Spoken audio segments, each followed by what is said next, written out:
Why do the rings fall down your body when you put your baby into your ring sling? There's a couple of reasons why.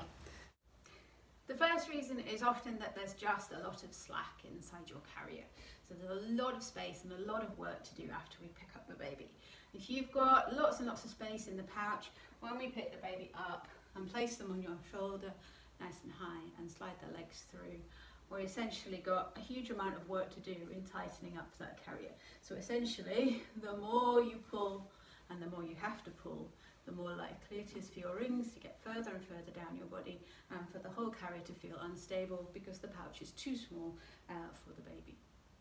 The second reason is when you pick up the baby and put them nice and high on your shoulder, and it can be a baby or a wiggling, kicking toddler for all it matters, that when we're sliding their feet through the cloth, we put our hands through too close to the rings.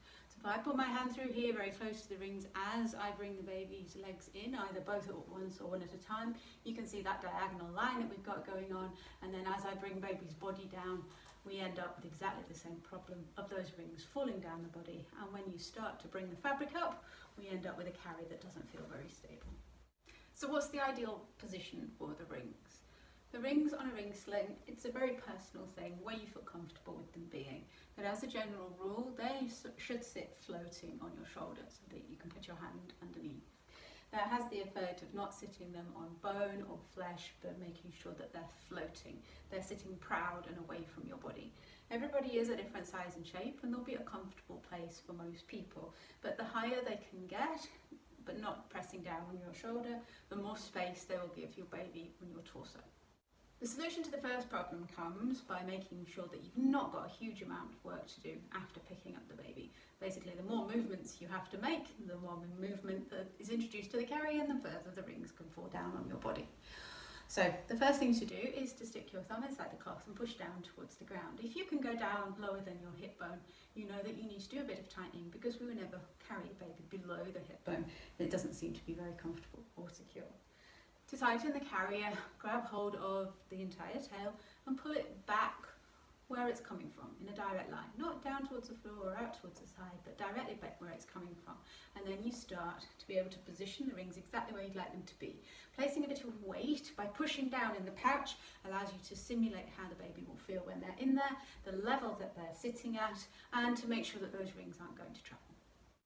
To fix problem number 2, it's pretty much a case of putting the baby where you want them to be and then using the carrier to keep them there. So it will vary whether you're doing a tummy to tummy carrier, slightly off-centered carrier, or carrying all the way out there on the hip.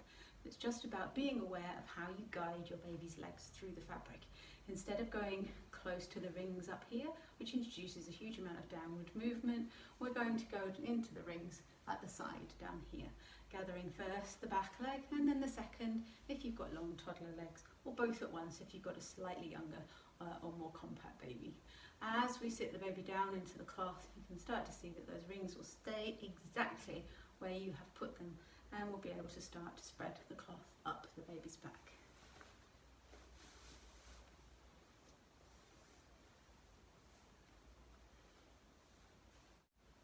So what happens if you've done all of those tips and your rings are still moving and they don't seem to stay where you put them?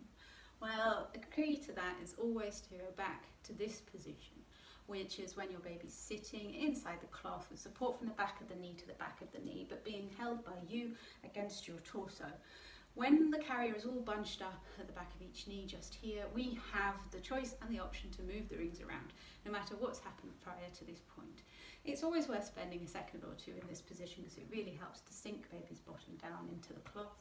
And of course, if we just lift the weight out just a little so that it's loose at the backs of the legs just here, we can move them down or back up again. And then we always have that control on where they're going to sit.